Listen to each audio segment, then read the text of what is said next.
So thanks again for the introduction, and I'm pleased to be here and looking forward to the discussion. So I just want to open up with this sort of headline. It's from a study that we published 2 years ago now. I want to tell you about some of our methods and our results. It was a health impact assessment of Philadelphia's 2025 tree canopy goals set out in the Greenworks plan. And we did an assessment of what is the health impact, if we would or were able to meet this goal. So the Greenworks plan targets were, for 2025, which this is dated now. We're nearly there. Was to have a complete bicycle network throughout the city. 30% tree canopy cover, which you'll see. It's a goal that you'll see across a number of cities, and we can talk all about some of the challenges in meeting that goal. Erica will lead that discussion, as well as ensuring all residents live within a half-mile from a major trail, and also establishing 10 acres of parkland for every 1,000 residents. And so WRT design, it really helped to write up this report and these goals. And so we looked at where is or was Philadelphia's tree canopy, and as we know, it's not equally distributed throughout the city. But so, how to meet this 30% tree canopy cover goal.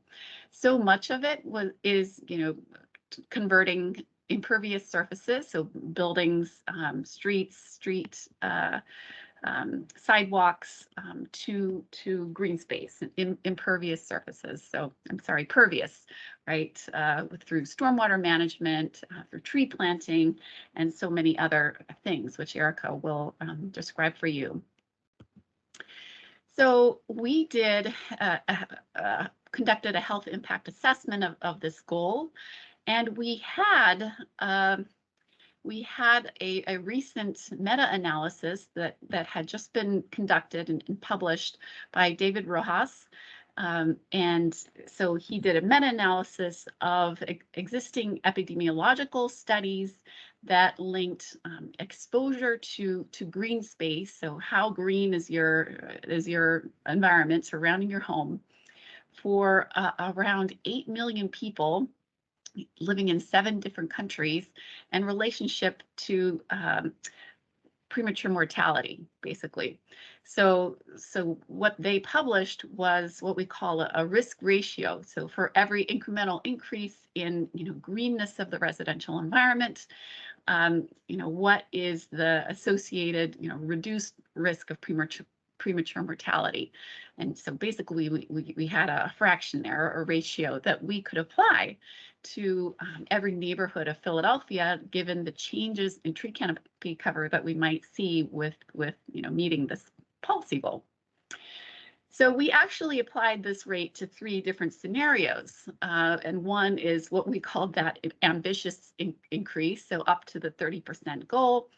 And we also set a couple of more modest scenarios, a moderate increase of 10% in, an additional 10% in tree canopy cover, and also a low increase, so 5% increase in tree canopy cover, only in areas that have any plantable space. So first of all, we looked at what would be the change needed increase in tree canopy cover, throughout the city, and our unit of analysis was the census tract. So, we saw that citywide there would need to be on average about a 10% increase, while in lower socioeconomic position census tracts, you'd need something closer to 13.5% increase for this ambitious scenario. So we ran our health impact assessment, and we multiplied this risk ratio by this increase, given what we know about where the tree canopy is, and we found that meeting this tree canopy goal would could be translated to citywide around 400 preventable premature deaths, which we calculated out the value there using the value of statistical life defined by the U.S. Department of Transportation. So this is for the ambitious scenario, whereas for that scenario, most of that benefit we see would go to lower socioeconomic status neighborhoods. And so the questions are, well, how would that happen? How does this work? How are we seeing this reduction in premature mortality with an increased tree canopy? And so we didn't test that here in Philadelphia, so we don't know the exact relationships or pathways by which that might happen. But we do know, based on existing evidence and literature, that living in greener environments it reduces our stress levels, so our cortisol, our heart rate, our blood pressure. That it improves our mental health, can reduce anxiety and depression, and it can improve our ability to function, our cognitive our ability to focus, right? Cognitive function, and there are so many other things. We also know that trees help reduce temperatures, heat island effects, and that can have health consequences. We also know, from my own research, which I'll share with you in a bit here, that in Philadelphia, crime and violence are major determinants of health here. I mean, right, we have high rates of crime and violence, especially in some neighborhoods. And we also know that increasing and improving green space in neighborhoods can help reduce that violence. So that may be another mechanism or pathway by which we see these benefits. And so I always like to draw from Jana Markovic's concept diagram about how green space really affects health outcomes and ultimately premature mortality. So it's by reducing harm, like reducing exposures to environmental stressors, air pollution, noise, heat, by restoring our capacities, helping us recover from stress, helping us focus, and also by building our capacity, so encouraging us to get out and get our steps in, and to help us relate to one another and spend time with one another. So social cohesion, big one. Now, given that there are so many challenges to meeting that 30% tree canopy cover goal, and I'm really going to leave it to Erica to lead that discussion. So more there. But I want to talk about, so how does this all happen, and what role does community engagement, participation, and ownership in the greening process, what role might that play in terms of the health outcomes and impacts that we see from urban greening initiatives? And so I want to say, apologies, there are a lot of words here, that I have done some research in this area. And so I'm just going to share results from a few studies with you. So recently we ran, my colleagues and I ran a national survey of vacant land management organizations from 27 states. So there were almost 70 of them that replied. And for each organization, we assessed, 3 areas of organizational functioning is what we're calling it. So their network, extent of their network, their program, the extent of their programs, and their resource capacity. And we also asked them about how much they engaged, local residents in their, especially in their greening work. So we asked them, how did they communicate? Did they communicate with residents? at all, right? Did they get input, and what other forms, were residents involved in programs, managing, leading programs, planning, as well as, on boards.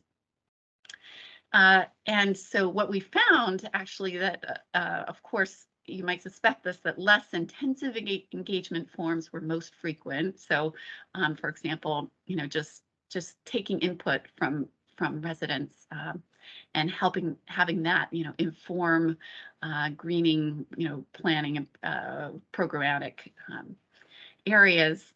But we also found statistically significant results that the highest functioning organizations reported the most resident involvement in both planning and implementing greening programs. So the results from this study will be published fairly soon. I want to share results from one study. We questioned, does resident engagement in greening make a difference in public health impacts, of the greening? So this is a study that we conducted in Youngstown, Ohio. And so the city contacted my colleagues and I and asked if we could run a study of their Lots of Green program, which is a vacant land management program very much similar to PHS's land care program. So between 2011 and 2014, they told us that they had been running a program with two versions. So version one was this more traditional contractor clean and green method, and version two was what we call a community reuse, where residents could apply for support and funding to do, the type of greening that they wanted to do, on a nearby vacant space. And most of these lots in the community reuse program were transformed into community gardens or orchards. And so they wanted to know, well, what impact on violence have we had? So we ran a sort of what we call an observational study, so looking back in time, where we matched up what we called the treatment or intervention lots. That these are the ones that were cleaned and greened, with control vacant lots, so vacant lots that stayed vacant throughout the study period. And we compared crime rates, before and after the interventions happened. And we found, so there were 166 of the traditional clean and green lots, and then 77 of the community reuse lots. And we found significant reductions in robberies and burglaries across all lots, but especially at the contractor clean and green lots. So mostly property crimes, as opposed to significant reductions in assaults and violent crimes around the community reuse lots. And so this made us question, well, what is going on there? Why are we seeing this different effect in terms of reduced violent crimes surrounding the community reuse lots versus more, property crimes surrounding the contractor clean and green lots? We can't necessarily say how that's happening, and we are currently running and building projects to test that. So especially with Michigan Youth Violence Prevention Center, I recommend looking that one up. They're doing a lot of good work in this area. So there is good evidence in building that community engagement in greening programs has a positive public health and safety impact. I'm going to now pass it over to Erica, and she's going to tell you more about the strategic plan for the city and some of the challenges in meeting these tree policy guidelines.